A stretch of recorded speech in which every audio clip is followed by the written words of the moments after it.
അസ്സലാമു അലൈക്കും വറഹ്മത്തുള്ളാഹി വബറകാതുഹു. എല്ലാവർക്കും രണ്ടാമത്തെ വീഡിയോയിലേക്ക് സ്വാഗതം. കഴിഞ്ഞ ക്ലാസ്സിൽ പറഞ്ഞ കാര്യങ്ങൾ ഒന്ന് ചുരുക്കി പറഞ്ഞുകൊണ്ട് നമുക്ക് ഈ ഒരു സെക്ഷനിലേക്ക് കടക്കാം. കഴിഞ്ഞ ക്ലാസ്സിൽ നമ്മൾ പറഞ്ഞു ഒരു ഭാഷയെക്കുറിച്ച് പറഞ്ഞു. ഭാഷ എന്ന് പറയുന്നത് ഒരുപാട് സെൻറ്റൻസുകൾ കൂട്ടി വെച്ചിട്ടാണ് നമ്മൾ ഭാഷ ഉണ്ടാവുക. സെൻറ്റൻസുകളെ നമുക്ക് എന്താക്കാം, വിവരിച്ചുകൊണ്ട് ഫ്രാഗ്മെൻറ്റ്സ് ആക്കാം. ഫ്രാഗ്മെൻറ്റ്സ് എന്ന് പറഞ്ഞാൽ ചില എന്താ പറയുക പദങ്ങൾ ഒന്നിച്ചാണ് വരും. അപ്പം നിൻ്റെ കാറ്, എൻ്റെ വീട്, അല്ലെങ്കിൽ വലിയ കാറ്, ഭംഗിയുള്ള പൂവ്, ഇതൊക്കെ എന്ന് പറയുന്നത് ഒരു ഒന്നിച്ചു വരുന്നതാണ്. പക്ഷേ അതിനെന്തായിട്ടില്ല, ഒരു പരിപൂർണമായ അർത്ഥത്തിലേക്ക് ഒരു സെൻറ്റൻസിൻ്റെ രൂപത്തിലേക്ക് മാറിയിട്ടില്ല. പക്ഷേ അത് പദങ്ങളുമല്ല, ഒന്നിലധികം പദങ്ങൾ കൂട്ടി വെച്ചുകൊണ്ട് ഉണ്ടാകുന്നതാണ് ഫ്രാഗ്മെൻറ്റ്സ് എന്ന് പറയുന്നത്. ഈ ഫ്രാഗ്മെൻറ്റ്സ് എന്തായിട്ടില്ല, സെൻറ്റൻസിലേക്കായിട്ട് എത്തിയിട്ടുമില്ല, ഒരു പരിപൂർണമായ അർത്ഥം കിട്ടുന്ന രീതിയിലായിട്ടുമില്ല. ഓക്കെ, ഫ്രാഗ്മെൻറ്റ്സിനെ കുറിച്ച് നമ്മൾ പഠിക്കുക, അപ്പോൾ നിങ്ങൾക്ക് കൂടുതൽ വ്യക്തമാവും. ഓക്കെ, അതിൻ്റെയൊക്കെ അടിസ്ഥാനം എന്താണ്? വാക്കുകളാണ്, പദങ്ങളാണ് ബേസിക് യൂണിറ്റ്. പദങ്ങൾ അടുക്കി വെച്ചുകൊണ്ടാണല്ലോ സെൻറ്റൻസുകൾ ഉണ്ടാക്കുക. ആ പദങ്ങളെക്കുറിച്ചാണ് നമ്മൾ പഠിച്ചു തുടങ്ങിയത്. അറബിയിലെ എല്ലാ വാക്കുകളും, അറബിയിലെ ഏതൊരു വാക്ക് എടുത്താലും ഈ 3 കാറ്റഗറിയിലാണ് വരിക. ഈ 3 കാറ്റഗറിയെക്കുറിച്ച്, ഇസ്മിനെയും ഫീലിനെയും ഹർഫിനെയും കുറിച്ച് നമ്മൾ പറഞ്ഞതാണ്. ഞാൻ ഒന്നുകൂടി ചുരുക്കി ഒന്ന് പറയാം. വ്യക്തിയുടെ പേര്, സ്ഥലത്തിൻ്റെ പേര്, വസ്തുവിൻ്റെ പേര്, ആശയങ്ങളുടെ പേര്, നാമവിശേഷങ്ങൾ, ക്രിയാവിശേഷങ്ങൾ, മറ്റു പലതും, ഇതൊക്കെ ഇസ്മ എന്ന് പറയുന്ന കാറ്റഗറിയിലാണ് വരിക. ഇപ്പോൾ ഉദാഹരണത്തിന് അഹമ്മദ്, പെന്ന്, ബിൽഡിങ്, ആപ്പിള്, വലിയത്, ചെറുത്, വേഗത്തിൽ, എന്നൊക്കെ തുടങ്ങിയിട്ടുള്ള വാക്കുകളൊക്കെ ഏത് കാറ്റഗറിയിലാണ് വരിക? ഇസ്മ എന്ന കാറ്റഗറിയിലാണ് വരിക. ഈ വാക്കുകളൊക്കെ കണ്ടാൽ എന്തിൻ്റെയും പേര് നമ്മളൊരു സെൻറ്റൻസ് കാണുകയാണെങ്കിൽ അതൊക്കെ ഇസ്മിൽ പെട്ടതാണെന്നാണ് പറയാം. ഓക്കെ, അടുത്താണ് ഫീൽ എന്ന് പറഞ്ഞാൽ എന്താണ്?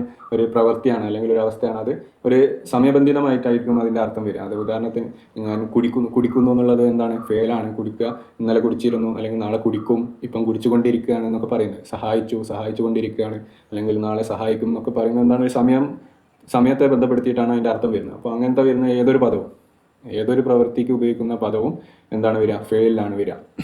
പിന്നെ വരുന്നതാണ് അർഫ് എന്ന് പറയുന്നത് ഒറ്റയ്ക്ക് വരികയാണെങ്കിൽ, തനിയെ വരികയാണെങ്കിൽ അതിനൊരു അർത്ഥം ഉണ്ടാവില്ല.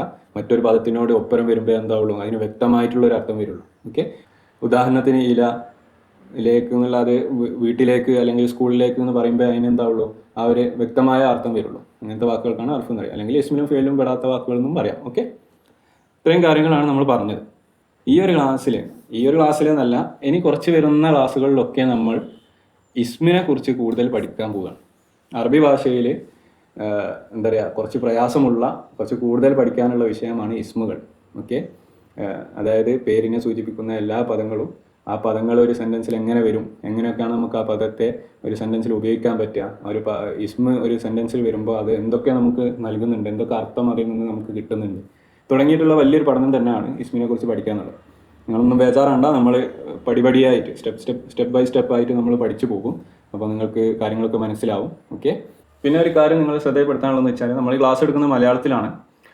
ഈ കൺസെപ്റ്റുകളും കാര്യങ്ങളും ഒക്കെ നിങ്ങൾക്ക് മനസ്സിലാകാൻ വേണ്ടിയിട്ട് വളരെ തനി മലയാളത്തിൽ പല കാര്യങ്ങളും, ഗ്രാമറിൻ്റെ കൺസെപ്റ്റുകളും കാര്യങ്ങളും എക്സ്പ്ലെയിൻ ചെയ്യുന്നുണ്ട്. അപ്പോൾ ഈ എക്സ്പ്ലെയിൻ ചെയ്യുമ്പം നമ്മളിപ്പോൾ അറബിയിലെ ടെക്നിക്കൽ ടേംസുകളെ മലയാളത്തിൽ പറഞ്ഞു തരുമ്പോൾ ചിലപ്പം അതിൻ്റെ യഥാർത്ഥ എന്താ പറയുക 100% ആ അർത്ഥത്തിലായിരിക്കില്ല ചിലപ്പോൾ മലയാളത്തിൽ ഉപയോഗിക്കാം. അത് നമ്മൾ കൺസെപ്റ്റുകൾ നിങ്ങളിലേക്ക് എത്തിക്കാൻ വേണ്ടിയിട്ട് ലഘുവായ മലയാളത്തിൽ കാര്യങ്ങൾ പറയുന്നതേ ഉള്ളൂ. ആരും അത് കണ്ടിട്ട് മലയാളത്തിൽ അതിൻ്റെ പദം അതെന്നാണെന്ന് ഉറപ്പിച്ച് വെക്കരുത്. കൺസെപ്റ്റുകൾ നിങ്ങൾക്ക് അറബിയിലെ കാര്യങ്ങളുടെ എല്ലാ എന്താ പറയുക കൺസെപ്റ്റുകളും കാര്യങ്ങളും നിങ്ങൾക്ക് വളരെ വ്യക്തമായിട്ട് പറഞ്ഞു തരും. മലയാളത്തിൽ അതിൻ്റെ പദം അതാവണം എന്നില്ല. ഓക്കെ, ഞാൻ സൂചിപ്പിച്ചതാണ്. ഇപ്പോൾ ഒരുപാട് കാര്യങ്ങൾ വരുമ്പോൾ അറബിയിൽ ഒരുപാട് ടെക്നിക്കൽ ടേംസ് ഉണ്ട്. അപ്പോൾ അതിൻ്റെ യഥാർത്ഥ മലയാളം ചിലപ്പം കിട്ടിയില്ല എന്ന് വരും. അപ്പോൾ നമ്മൾ അതിനനുസരിച്ചുള്ള എന്താ പറയുക നിങ്ങൾക്ക് മനസ്സിലാവുന്ന രീതിയിലായിരിക്കും പറഞ്ഞു തരാം. ഓക്കെ, ഇനി ഇസ്മിനെ കുറിച്ചാണ് നമ്മൾ പഠിക്കുന്നതെന്ന് പറഞ്ഞു. ഇസ്മിനെ നിങ്ങളൊരു കാറായിട്ട് കാണും. ഒരു കാറിന് എന്തുണ്ട്? 4 ടയറുണ്ട്. ആ 4 ടയർ ഉണ്ടെങ്കിലേ കാർ ഓടുള്ളൂ. കാറാകുമ്പോൾ 4 ടയർ വേണം. അതുപോലെ ഇസ്മിന്, അതായത് നമ്മൾ അറബിയിൽ കുറച്ച് പദങ്ങൾ ഇസ്മാണെന്ന് പറഞ്ഞല്ലോ, ആ പദങ്ങൾക്കൊക്കെ എന്തുണ്ടാവുന്നറിയോ? ഈ 4 പ്രോപ്പർട്ടീസ് ഉണ്ടാവും, ഈ 4 സവിശേഷതകൾ ഉണ്ടാവും. എല്ലാ ഇസ്മിനും അതിനൊരു ഇറാബ് ഉണ്ടാവും, അതിനൊരു ജിൻസ് ഉണ്ടാവും, അതിനൊരു അദദ് ഉണ്ടാവും, അതിനൊരു കിസ്മ ഉണ്ടാവും. ഏത് ഇസ്മ എടുത്താലും, ഇപ്പോൾ അഹ്മദ് ആപ്പിൾ തിന്നു, അഹ്മദ് എന്നുള്ളൊരു ഇസ്മാണ് അല്ലേ. ആ അഹ്മദ് എന്ന് പറയുന്ന വാക്കിന് ഒരു ഇറാബ് ഉണ്ടാവും, ഒരു സ്റ്റാറ്റസ് ഉണ്ടാവും, അതിനൊരു സ്ഥാനം ഉണ്ടാവും. അത് എന്താണെന്നുള്ളത് നമ്മൾ പഠിക്കും. സ്റ്റാറ്റസ് ഇറാബ് എന്ന് പറയുമ്പോൾ നിങ്ങൾക്കൊന്നും തിരിയില്ല, അത് നമ്മൾ പറയുമ്പോൾ നിങ്ങൾക്ക് മനസ്സിലാവും. ഓക്കെ, ഇപ്പോൾ ഇത്രയും മനസ്സിലാക്കാൻ വേണ്ടിയിട്ടാണ് എല്ലാ ഇസ്മിനും ഈ 4 സവിശേഷതകൾ ഉണ്ടാവും, ഈ 4 പ്രോപ്പർട്ടീസ് ഉണ്ടാവും. ഒന്ന് ഇപ്പോൾ പറഞ്ഞതുപോലെ അഹമ്മദ് എന്ന് പറയുകയാണെങ്കിൽ അതിനൊരു ഇഅ്റാബ് ഉണ്ടാവും, അതിനൊരു സ്ഥാനം ഉണ്ടാവും, അതിന് ഒരു ജിൻസ് ഉണ്ടാവും, അതിനൊരു ലിംഗം ഉണ്ടാവും, അതിനൊരു അതത് ഉണ്ടാവും, അതൊരു വ്യക്തമായ സംഖ്യയെ സൂചിപ്പിക്കുന്നതായിരിക്കും, അതിനൊരു കിസ്മ ഉണ്ടാവും, അതിനൊരു വ്യക്തമായ ടൈപ്പ് ഉണ്ടാവും. അതെന്താണെന്നുള്ളത് നമ്മൾ അന്നേരം പഠിക്കും. ഓക്കെ, ഇത് കാണുമ്പോൾ നിങ്ങൾ ബേജാറാവൊന്നും വേണ്ട. അതൊക്കെ പഠിക്കാൻ കുറച്ചുണ്ട്, പക്ഷെ എന്നാലും സിമ്പിളായിട്ടുള്ള കൺസെപ്റ്റുകളും കാര്യങ്ങളുമാണ് നമ്മൾ പഠിക്കുമ്പോൾ മനസ്സിലാവും. ഓക്കെ, അപ്പോൾ ഏതൊരു ഇസ്മ എടുക്കുകയാണെങ്കിലും എവിടെ ഒരു ഇസ്മ കണ്ടാലും ആ ഇസ്മിന് ഈ 4 കാര്യങ്ങളുണ്ടാവും. ഈ ഇസ്മിനെ കുറിച്ച് പഠിച്ചു കഴിഞ്ഞാൽ നമുക്ക് ഇനിയിപ്പം ഖുർആൻ എടുക്കുകയാണെങ്കിൽ ഖുർആനിൽ ഏതൊരു പദം കണ്ടാലും ആ ഒരു പദം ഇസ്മാണെങ്കിൽ ആ ഇസ്മിൻ്റെ സ്ഥാനം എന്താണ്, അതിൻ്റെ ലിംഗം എന്താണ്, അതിൻ്റെ സംഖ്യ എന്താണ്, എത്ര എണ്ണം ഉണ്ട്, അതിൻ്റെ കിസ്മ എന്താണ്, അതിൻ്റെ ടൈപ്പ് എന്താണെന്നൊക്കെയുള്ള കാര്യങ്ങൾ നമുക്ക് വ്യക്തമാവും. ഓക്കെ, അപ്പോൾ നമ്മൾ ഒരുപാട് ഉദാഹരണങ്ങളിലൂടെയാണ് ഈ ക്ലാസ്സുകളും കാര്യങ്ങളൊക്കെ എടുക്കുക. ഇത് കുറച്ച് ക്ഷമയോടെ കൺസിസ്റ്റൻസ് ആയിട്ട് ഡിസിപ്ലിനോടെ പഠിക്കേണ്ട ഒരു മേഖലയാണ്. നമുക്ക് ഇപ്പം എന്താ പറയുക, തുടക്കത്തിൽ ഇതൊക്കെ എന്താ പഠിക്കുന്നത്, അല്ലെങ്കിൽ ഇത് കുറേ പഠിക്കാനുണ്ടല്ലോ എന്നൊക്കെ തോന്നും. പക്ഷേ ഇതൊക്കെ ഒന്ന് പഠിച്ചു കഴിഞ്ഞാൽ വളരെ എന്താ പറയുക, നമുക്ക് വളരെ ഉപകാരപ്പെടുകയും നമുക്ക് കാര്യങ്ങളൊക്കെ വ്യക്തമാവുകയൊക്കെ ചെയ്യുന്നൊരു കാര്യമാണ്.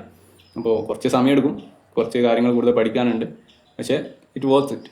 നമുക്ക് എന്താ പറയുക, ഉപകാരപ്പെടും. നമ്മൾ ഓരോ കൺസെപ്റ്റും നല്ല രീതിയിൽ എക്സ്പ്ലെയിൻ ചെയ്തിട്ടൊക്കെ മുന്നോട്ട് പോവുകയുള്ളൂ. അത് നിങ്ങളുടെ ബേസ് നല്ല സ്ട്രോങ് ആയിരിക്കും. അപ്പോൾ എന്താവും, നമുക്ക് അതിനനുസരിച്ച് ഭാഷയിൽ ഡെവലപ്മെൻറ്റ് ഉണ്ടാവും. ഓക്കെ, അപ്പോൾ അത്രയും പറയാനുള്ളത്. ഇത് ഒരു ആമുഖം മാത്രമാണ്. നമ്മൾ പദങ്ങളെ കുറിച്ച് പഠിച്ചു. പദങ്ങൾ 3 എണ്ണം ഉണ്ട്: ഇസ്മ്, ഫെയില്, ഹർഫ്. ഇനി കുറച്ച് ക്ലാസ്സുകളിൽ നമ്മൾ ഇസ്മിനെ കുറിച്ച് കൂടുതൽ പഠിക്കാൻ പോവുകയാണ്. ഇസ്മിന് 4 പ്രോപ്പർട്ടീസ് ഉണ്ട്. ഇസ്മിൻ്റെ 4 ടയറുകളാണ്: ഇറാബ്, ജിൻസ്, അദദ്, കിസ്മ്. ഇത് 4 കാര്യങ്ങളും നമുക്ക് പഠിക്കാനുള്ളതാണ്. ഇൻഷാ അല്ലാഹ് ഇനി വരുന്ന ക്ലാസ്സുകളിൽ നമ്മൾ ഓരോന്നും വളരെ വ്യക്തമായിട്ട് പഠിക്കും. ഓക്കെ, അസ്സലാമു അലൈക്കും വറഹ്മത്തുള്ളാഹി.